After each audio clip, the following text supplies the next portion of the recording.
లగ్నంలో శని ఉండి అది మకర కుంభరాశులైన సింహ తులారాశి అయినా సంపన్నుడుగా ఉంటాడు, కష్టపడి పనిచేస్తాడు, శ్రద్ధ బాగుంటుంది, శత్రుజయం ఉంటుంది, విదేశాలకు వెళ్ళొచ్చు. ఈ జాతకునికి ప్రయాణాలంటే ఇష్టం ఉండొచ్చు. తన 30వ ఏట వివాహ జీవితంలో సమస్యలు రావచ్చు, గ్యాస్ట్రిక్ సమస్యలు ఉంటాయి, పంటి నొప్పి రావచ్చు.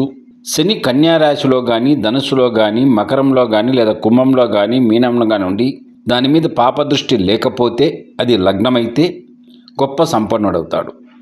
గ్రామానికి పెద్ద కావచ్చు, మేధావి కావచ్చు.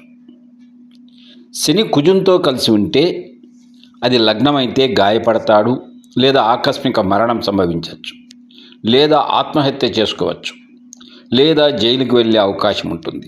కన్యా లగ్నమై అక్కడ శని ఉండి చంద్రుని చేత చూడబడితే ఈ జాతకుడు ఇతరుల చేతిలో పెంచబడతాడు. లగ్నంలో శని ఉండి ఉచ్చలో ఉన్నా లేదా సొంత రాశిలో ఉన్నా ఒక గొప్ప వ్యక్తి మాదిరి రాయల్ జీవితాన్ని అనుభవిస్తారు అని చెప్పచ్చు.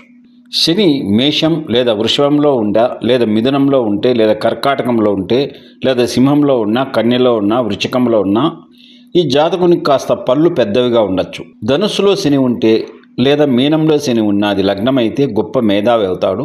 శని లగ్నంలో ఉండడం వలన కాస్త సోమరితనము, అశుభ్రత ఉండొచ్చు. ఈ విధంగా లగ్నం శనిలో ఉంటే ఈ ఫలితాలు వస్తాయని మనం చెప్పుకోవచ్చు.